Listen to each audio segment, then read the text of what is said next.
Here we go. Give it up for Daniel Baldwin.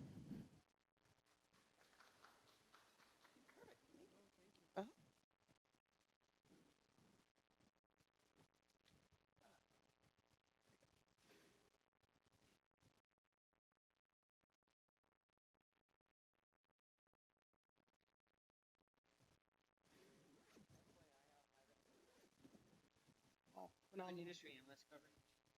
Thank you.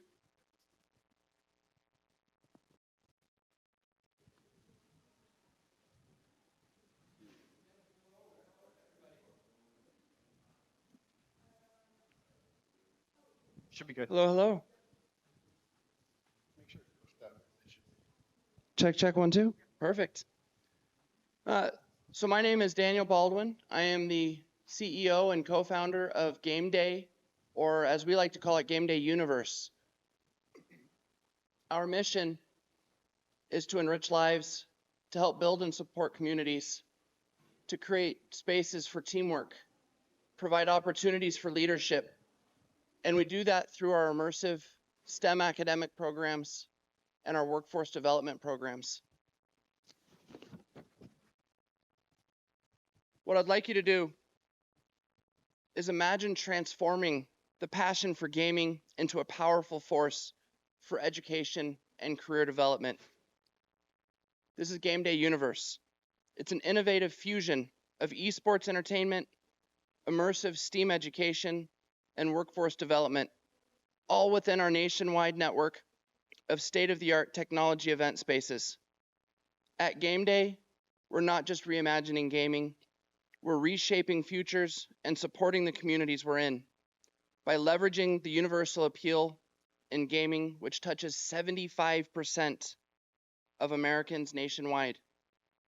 We create a bridge to invaluable skills in STEAM, science, technology, engineering, arts, and mathematics, and we offer pathways to higher education, exciting careers, and especially for those in underserved communities. Because nobody should be limited by their opportunities because of their social, economic, or location-based needs. So I'm excited to be out here and be able to speak with you guys.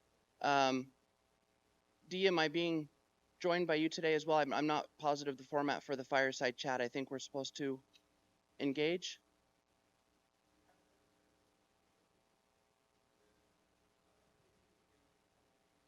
Okay, so you guys, I'm being joined up here today. By Dee Jones, the president of L3C, Gaming and Community Organization. Thank you, everybody. I am D. Jones. I'm the president and CEO or chief energy officer because I believe the energy you put into things is what you get out of it. So I'm the CEO, chief energy officer of Jump Ahead L3C. We are a social impact organization that actually focuses on social impact. So we use gaming as an outlet to educate people on social issues that hit communities the hardest, underserved communities, people in the hood, people in poverty. And I really I'm very excited to chat with you guys, let you guys know about the cool things we do. I just recently had an esports competition February 17th. I have a partnership with the NBA, so they donate me copies of NBA 2K, and we use NBA 2K to educate youth and communities across the city that I stay in. I developed something called the Youth Justice Influence League, so I have a direct partnership with our court system, the 17th Circuit Court, where I actually developed something called the Youth Justice Influence League. So we actually educate the kids on social issues because the school to prison pipeline is an actual thing. A lot of people don't know about that. But we actually educate the youth on real world issues, and we find good speakers that work in government and finance, esports coaches, people that actually care about the youth, but let them know about the real world, because once those kids get into high school and they get out of their parents' house, I mean, the real world is a hard thing, and if you don't learn how to survive in the real world, then you know, life is going to be harsh, and a lot of these kids are already in poverty and bad circumstances. So I developed the esports league to help these kids. But back to the competition we did on the 17th, I used esports to educate people on social issues. So we did an NBA 2K competition for a $2,000 cash prize, but we also had our political party, the Democrats, there. So the Dems were there. I invited the Republicans, but the Republicans didn't show up. So they actually educated people on the social issues and the policies and the politics that they actually do for underserved communities, and letting them know the issues that they're working on to help change the circumstances of people in poverty.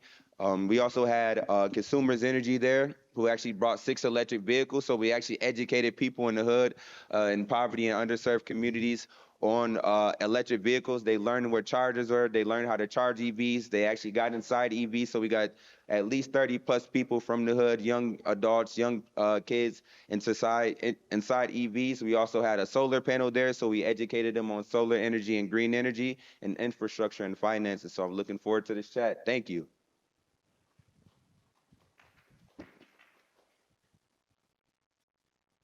So now, D, you and I were talking a little bit before we came in here. Yep. And one of the things that really stood out to me was the opportunity that you self-discovered to change your career path and the direction that you were going. You really embodied this representation of, you know, you were going down the wrong way, right? Yeah. And through gaming, what you discovered was that you had an opportunity to establish better community, better connections, and that you were using those skills to trampoline yourself into a better pathway. Yeah. You got yourself not only out of trouble, out of you know, those probationary situations, but to the point where police officers are asking to take pictures with you and saying thank you, right? Yeah.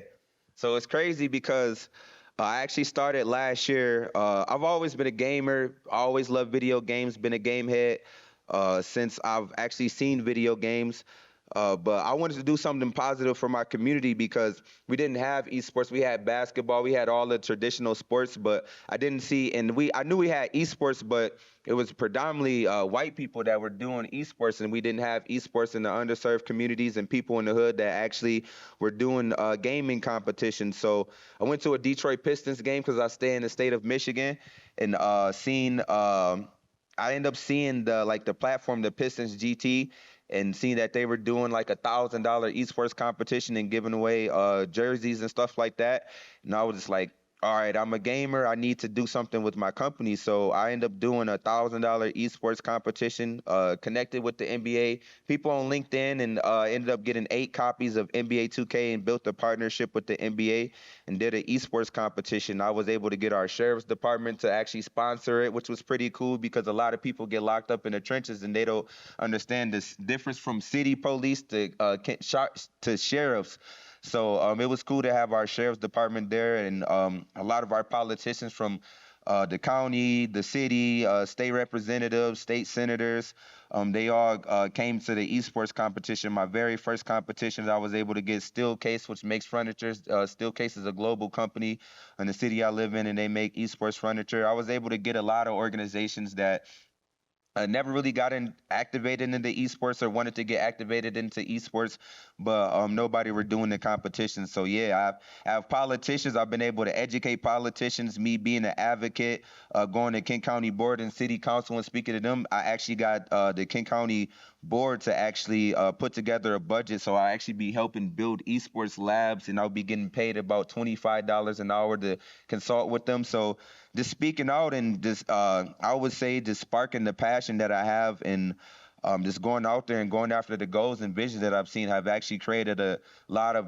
additional opportunities for me to actually work with the government and partner with the government. And now they're actually paying me to help create those labs and actually create access to a lot of the gaming companies and esports labs to develop infrastructure and create those opportunities for those kids to go through college and eventually become esports players.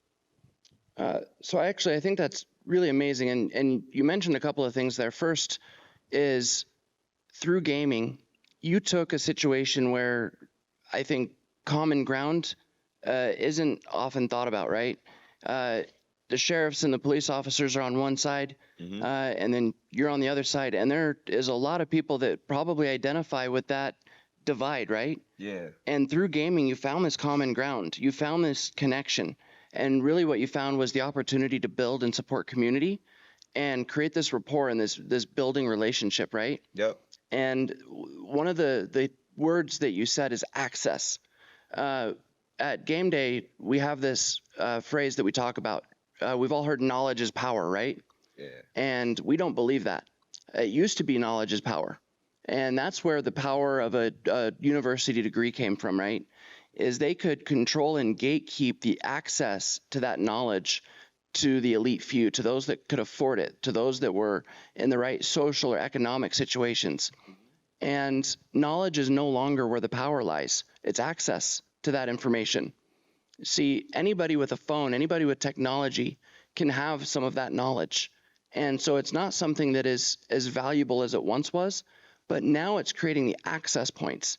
It's places like L3C and what you're doing. It's places like Game Day that are creating opportunities for youth or for young adults or for transitioning adults to have access to these tools, to these resources, so that they can discover their own new opportunities, right? Yep. And a lot of the things that we're talking about isn't just playing video games.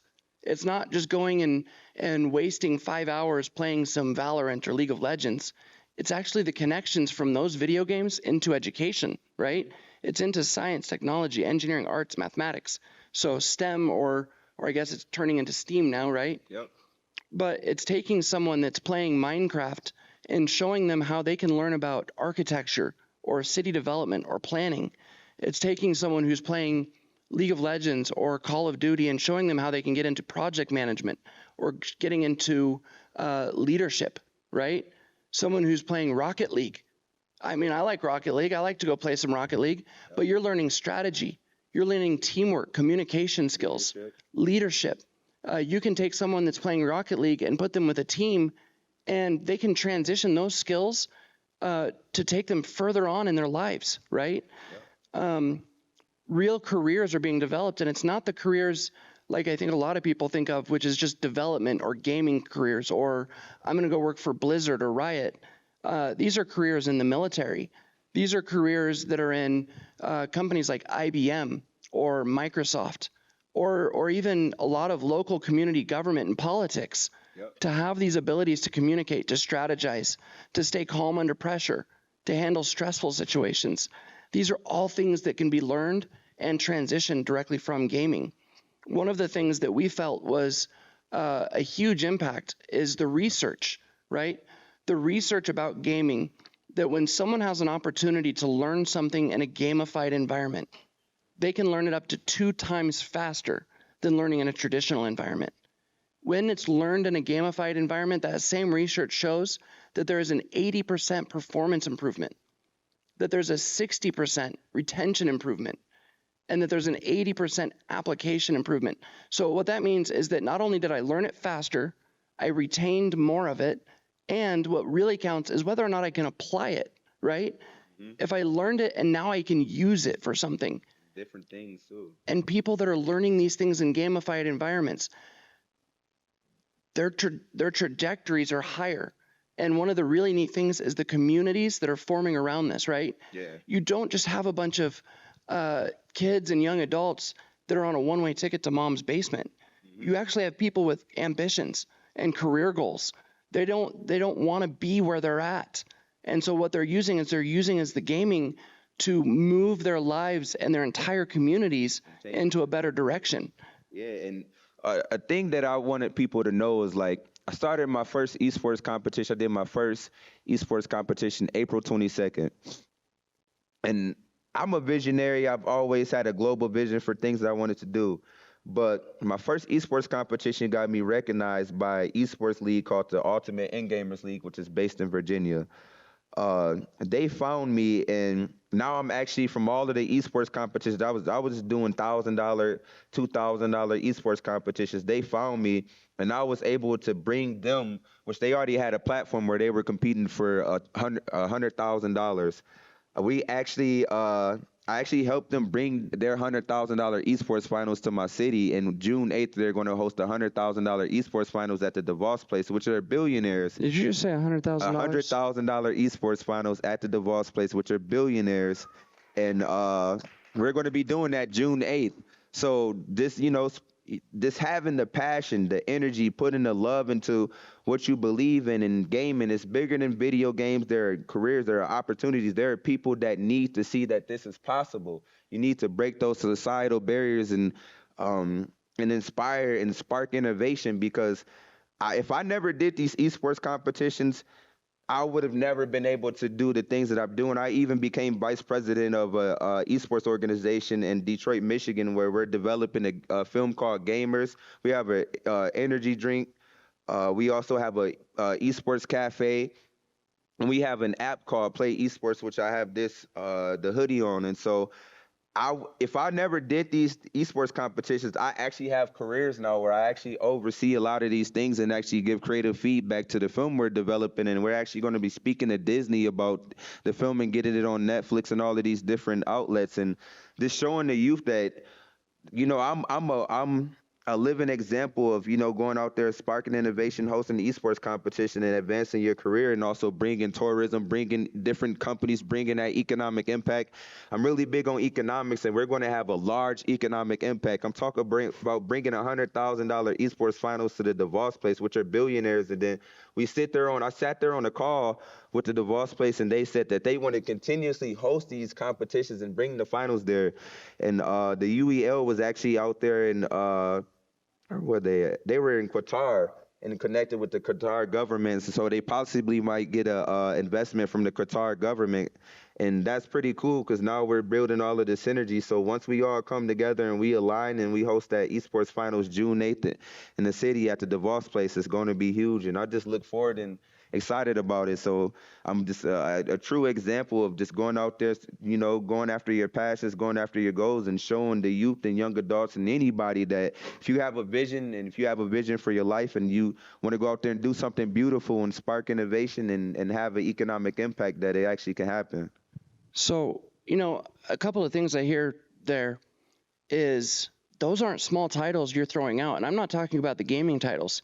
You're using words like VP, right? Yeah. And president and co-founder. You went from quite literally being a victim of the system, being another statistic, Yeah. to being someone who's a role model, being someone who kids and youth can look up to. But let me ask you this as well. How has that impacted your mental health, your confidence? How has that impacted your resilience?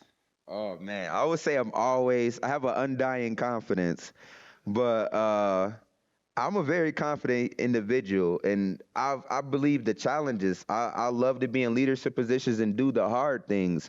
I would do the hardest job because I believe there's strength and there's knowledge and there's a intrinsic learning that you do, like internally you learn things from being hands-on and active. And so it has had a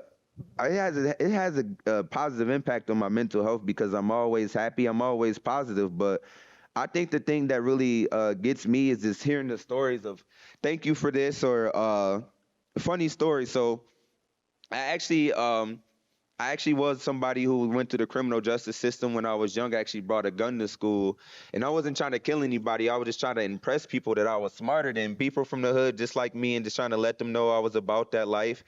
And I ended up doing I did 4 months in a juvenile detention, and I did 6 months in a residential home. And I remember walking through the halls, and the first thing I told myself is, D, this is not you. You're going to get out, you're going to graduate, and you're going to play basketball. And I ended up getting out, and I ended up leading my team to the state championship my senior year. We won the state championship conference state title. We ended up getting on the news. The angriest lady on the campus was the nicest lady, and she was very nice to everybody. And you can inspire people that you never thought. You never know who's watching.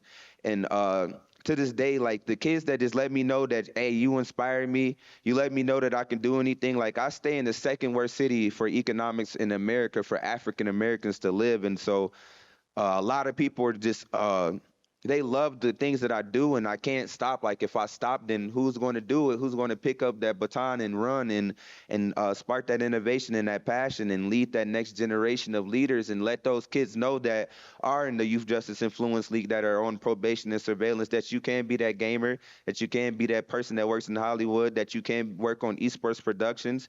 You don't have to be that gamer, but you can work on the production side. You could be a shoutcaster. You can be a person that actually develops games.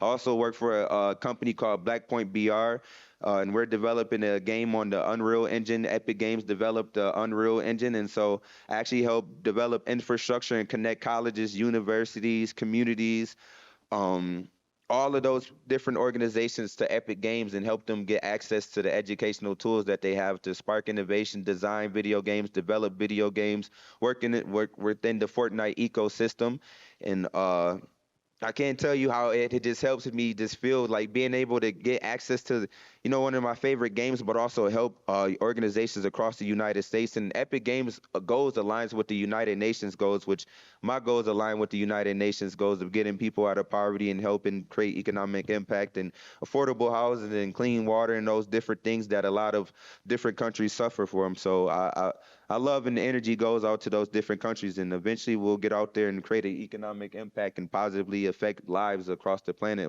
eventually one day. I really actually do believe that. So again, I'm a statistic nerd, right? I actually didn't come from gaming. My wife and I were against gaming. I came from 15 years in operations and finance. And the reason I actually started becoming a gaming advocate was because I was having a deteriorating relationship with my 12-year-old son. Our relationship was really on a one-way ticket to where I saw him headed towards the prison system. And we didn't have a relationship on the other end of this the way that I saw it. His grades were at like a 1.0. But the most frustrating thing about that was that I knew that he was undercutting his potential. I knew that he was a smart kid, and I knew that this wasn't the story the way that it was supposed to be told. And right about that time, this movie came out called Gran Turismo. And in Gran Turismo, Jan Marlboro goes from playing the PlayStation sim racing game to becoming an actual race car driver. And he led his factory team with Nissan to the Le Mans and actually podiumed. Became one of the most legendary race car drivers of all time. And that really struck me. Are those skills that kids learn in video games, can they be transitioned into the real world? I went home and I said, my son's name is Carson. I said, Carson, tell me about this game that you're playing. And he's excited, right? Like, he's like, oh yeah, Dad, I'm playing this game called War Thunder. And I'm finally showing interest in what he wants. And he's like, okay, Dad, yeah, by the way, the premise of War Thunder is that they take these airplanes and they dogfight them. But they have to start at like World War I era airplanes, and they slowly upgrade them until they're in modern era airplanes like F-35s and SR-22s and stuff. And he's like, yeah, Dad, it's like 1949. We're getting to the tail end of World War II. And they just came out with this invention for the aircraft, which changed the aerodynamics of it. But I'm really excited for like the 1954 when they start to upgrade this on the wings, and it's going to change the fuel efficiency. And he's naming all of this stuff, and he's giving me dates, and he's telling me history, alignments. I went to his school and I said, hey guys, he's in English and art and pottery. I need him in physics, engineering, robotics, and piloting. And they looked at me and they said, are you out of your mind? This is the kid with a 1.0 that we can't keep out of the principal's office, and you want to put him in the hardest classes we've got. I said, yeah, let's see. My son has a 3.8 GPA right now, and he's on set to get his pilot's license next year. But it was really exciting, and our relationship has done nothing but grow stronger over the past couple of years. So again, another example of seeing these skill sets that transition someone and take them out of the trajectory that they're currently in and giving them something positive, giving them something to look forward to, building their mental health and their confidence. And can this be applied towards other games, not just War Thunder or not just Minecraft, not just Fortnite or Rocket League or NBA, Call of Duty?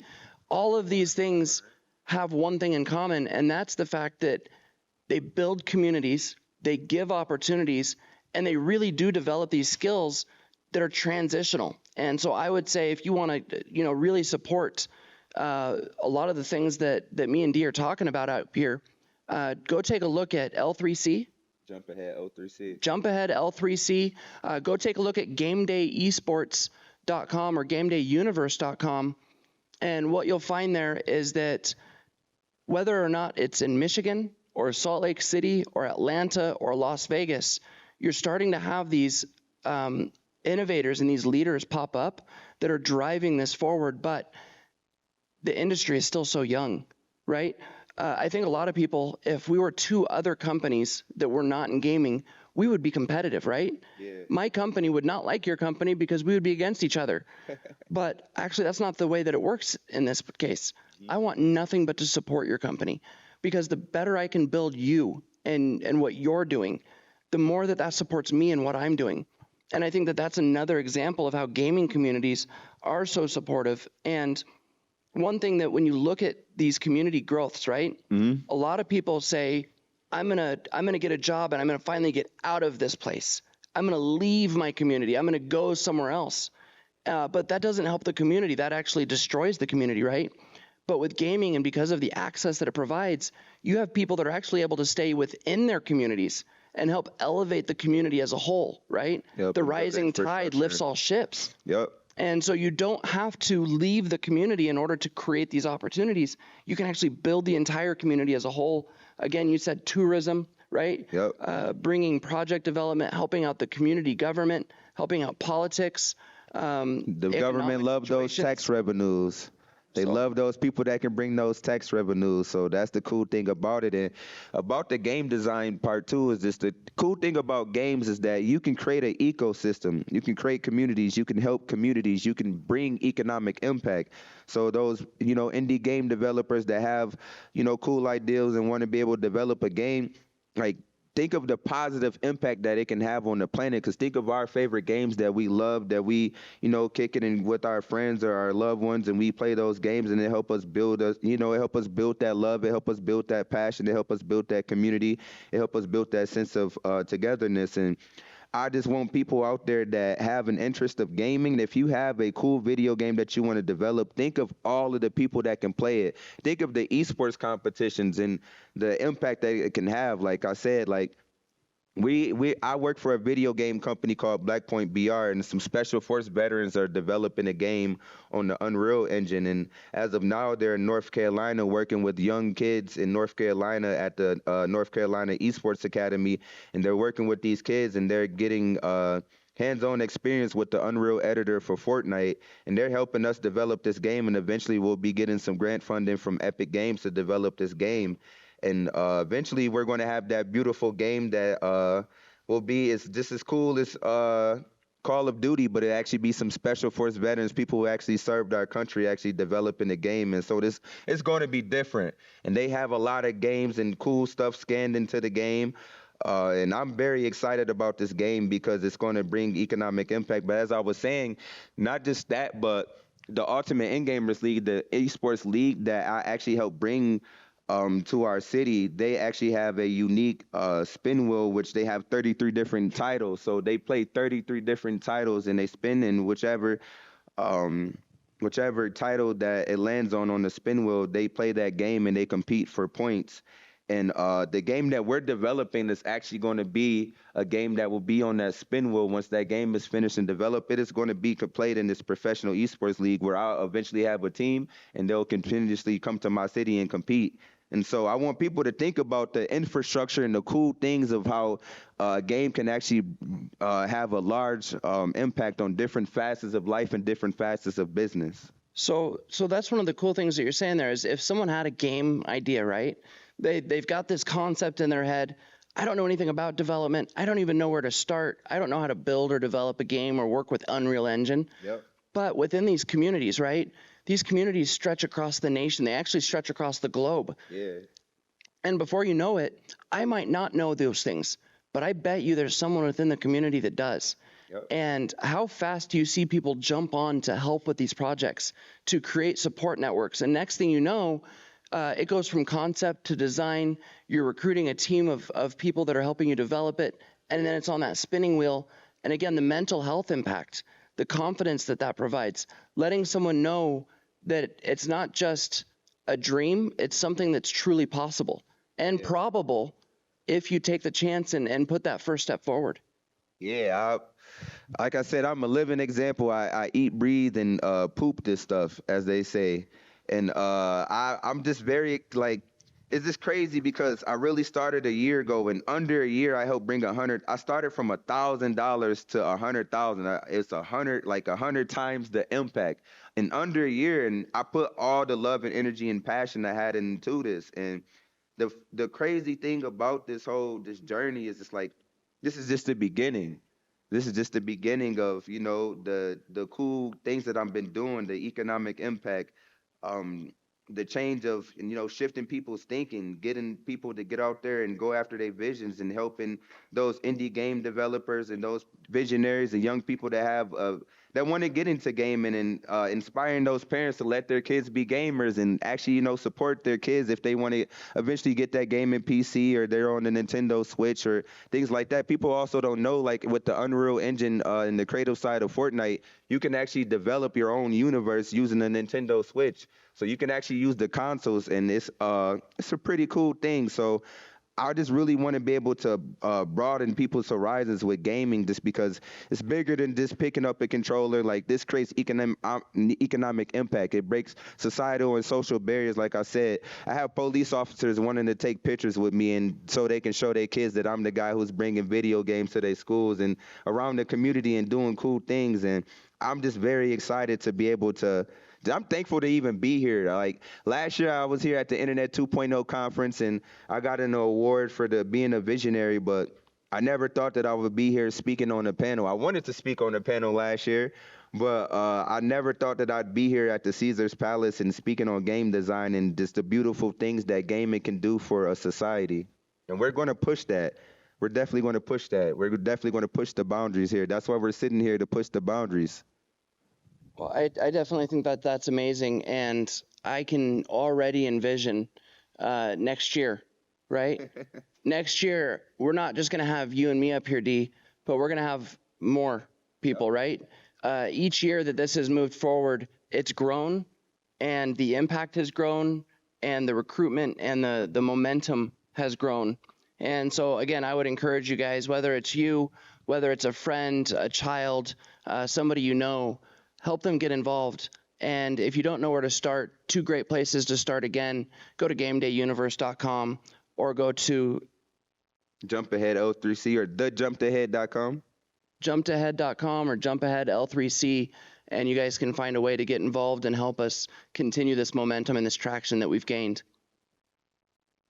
Yeah, I would like to say that if anybody would like to get connected to Epic Games, if you like Fortnite, if you want to be able to get that to your school district, your community, your college, your university, I'm best friends with the head of education for Epic Games. I would love to connect anyone to Epic Games to be able to get access to the Unreal Engine, the Fortnite creative, the Unreal editor for Fortnite. So your students, because not only do they have not only do they have the educational tools, but they actually have curriculum, and they actually align with a lot of the standards that states usually have to be able to credit students, to be able to get them credit to, advance to, getting a high school diploma or getting a college degree.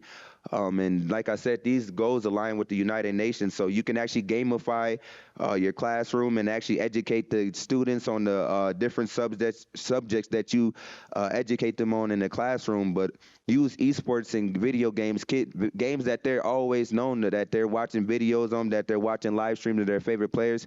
You can actually use that in the classroom, and they can actually get credits to actually their diploma. And that will only make you cooler and make you a cooler educator. You'll probably be their favorite teacher, but you'll also be able to do something cool and innovative and spark passion that I know that will have a positive effect on your school district or wherever you work at. So I just wanted to give you one thing really quick, as I think we're probably wrapping here. What's the time frame? Oh, we got plenty of time then. Cool. So when we're talking about Unreal Engine, right? And this was something that I had to learn myself, is you're using it in comparison for things like Fortnite, right? But Unreal Engine is actually the underlying simulation program that they use in film set design for creating some of those really cool effects and backgrounds in film and in Hollywood. Unreal Engine, if you do end up going to our website and you look at a couple of these places, our building concept was all done through Unreal Engine. And so as a founder and as a creator for a startup, being able to create a visual aspect of what things are going to look like, what the building walkthrough is going to look like, that's all done on Unreal Engine. Yep. When you look at it in military engagement, they're using Unreal Engine for the F-35 and drone operator simulation programs. They're using it to create complex structures when they're going into engaged areas and trying to find out what a building or a city might look like as they're going through it. Unreal Engine can be used in so many different places. Mm-hmm. And so someone that develops the underlying knowledge and ability to use the Unreal Engine platform, they can now go and create future architectural designs.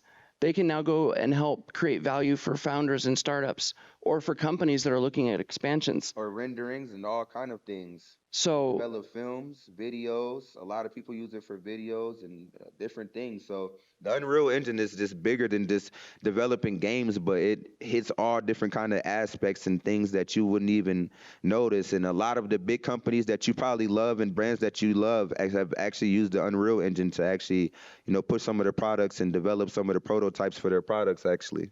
And here's the neat thing about that is I can tell you for the most part at these companies that are using that, it's not the executive management team that's using the Unreal Engine. It's someone that learned it and created that knowledge base, created that skill set, and that's a six-figure job, right? Easily 6 figures. And do you have to truly have a college degree in order to use that? You don't. I know an organization I actually connected with it at the Esports Trade Association in Chicago. It's called 404 Creative. They actually had no experience doing game design, just had a passion for game design, learned how to use the Unreal Engine, and now they're developing games for big brands and luxury brands, and they actually help Snoop Dogg, which Snoop Dogg actually has the Death Row Gaming, if you guys didn't know. He has Death Row Gaming, and they actually are developing games using the Unreal editor for Fortnite. And so it's a lot of popular, powerful people and celebrities that actually use the Unreal Engine and the Unreal Editor for Fortnite to actually develop their own gameplay and different game styles and universes within the Fortnite ecosystem. Imagine the creativity that unlocks as well is, we had Lincoln Logs when we were little, and then we had Legos, right? They also have Lego Fortnite. Lego Fortnite? They got Lego Fortnite. You actually can develop and build within Fortnite too. So they really gamifying some of the, the coolest things that a lot of people learn how to build and things like that. Like I like the Star Wars spaceships that people build using Legos and things like that. So they actually have Lego Fortnite on the educational side for educators that want to be able to work with their, kids from K through 5. And that's a fairly recent game that just came out. But the really neat thing is this is the new technology-driven evolution towards creative building blocks, right? And you're giving the power of creation into anybody's hands, right? Being able to create a universe or a world that's only ever existed up here. Mm-hmm. And now you can make that something real, something that I can hand to you, right? Yep. Being able to tell stories, being able to communicate ideas across the planet. We were mentioning earlier, we were talking about Dubai, right? Yeah. So this isn't an American concept. This isn't a East Coast or West Coast concept. This is something that's global, right? Yep. And so you take these exact same transitional skills, underlying and creating development in universes, yep, cybersecurity, in team leadership, communication, project development. IT. These are all highly in-demand, highly skilled jobs. But the coolest thing about it is they're jobs you have fun doing, yep, right? I follow my passions. One thing I learned as a young guy, and I've listened to my elders, so if you are an older person, you probably give me some knowledge, I'll listen to you. But people always said, follow your passions because you don't feel like you're working. Like, I don't feel like I'm working doing esports and gaming and the cool things that I'm doing because I'm truly passionate. I love this. Like I said, I eat, breathe, I poop this stuff. and it's this cool to like give people access to the. And the cool thing about the Fortnite ecosystem is that you can develop a playable game that billions of people possibly could play across the planet, and you also can get paid to use. So you can go use the Unreal Engine, the Fortnite editor, Unreal editor for Fortnite. You can use these free tools available to you. You could develop a playable game, and you actually can get paid. You get paid off of Fortnite based on how long individuals are playing in your universe. So if you develop a cool universe that people love, if you have hours and hours and people all across the planet spending hours playing within a universe, you're going to have a nice paycheck. And so that's the cool thing about it, is giving people access to these games and letting them know that this is possible. I mean, you'll be rolling in some dough one day. You know what? And I don't think it's that far a stretch of a concept. So a couple of things there. When you have fun with what you're doing and you learn how to get paid to do what you already have fun doing, you don't have to work a day in your life, right? And that is something that unfortunately most of our society has no idea what that's like. In fact, I was just reading a research report, 80% nationwide job dissatisfaction. And the actual research report said 80% of people nationwide hate their jobs. And it's not because nursing is a bad job, or piloting, or being a police officer, or a janitor. None of those are bad jobs. It's because you have pilots that should be nurses, and you have nurses that should be pilots, and you have people that are janitors that should be engineers. But you have people that are mismatched and placed in the wrong places. It lowers engagement. It lowers productivity. It lowers self-esteem and mental health. And this rotating door of people only keeping a job for 2 to 3 years, right? That's not the way it was supposed to be. It's a $7 trillion problem nationwide right now. That was a report by Grandview Research. $7 trillion in lost productivity. It can cost up to 2 times salary to replace an employee. That's in hiring, recruiting, training. That rotating door is expensive. It is expensive. But if you put the right person in the right job that's going to like doing that job because they have the skills, they have the passion and the drive to do that job, they're going to stay at it longer.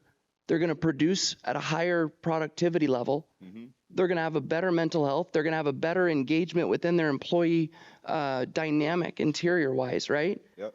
And you can substantially lower the negative impact of that nationwide. Can you imagine if we didn't have words like quiet quitting or rage quitting or burnout, right?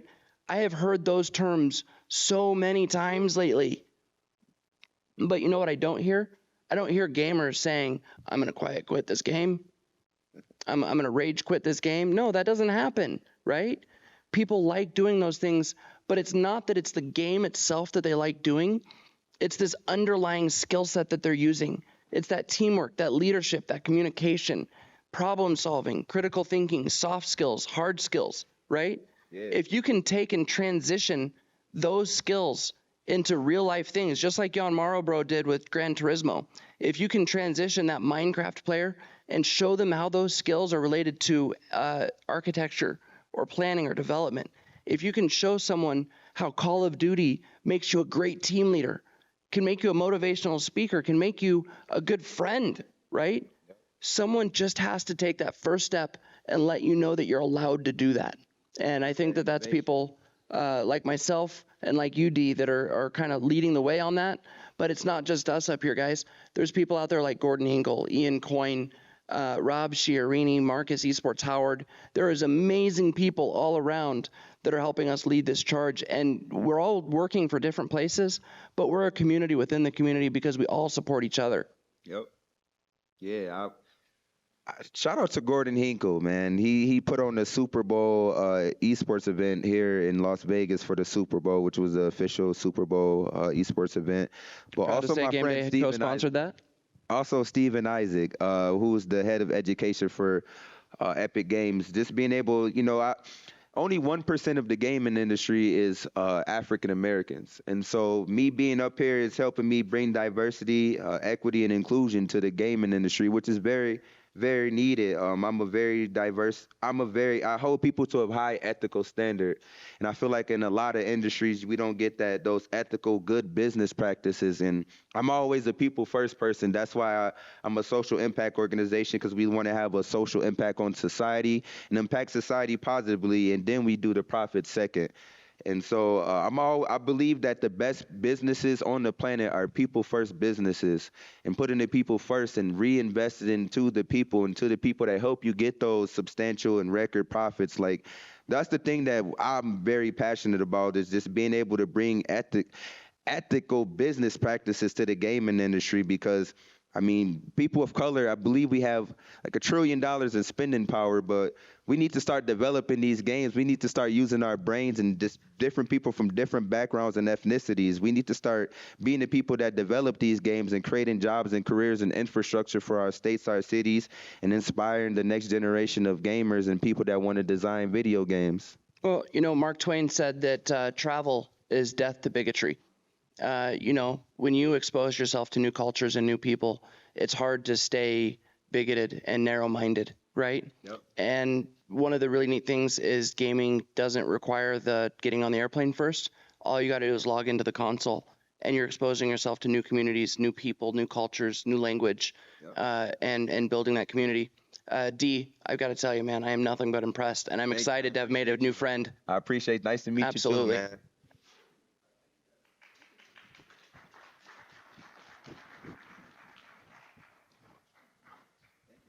Thank you. Thank you much. Thank you.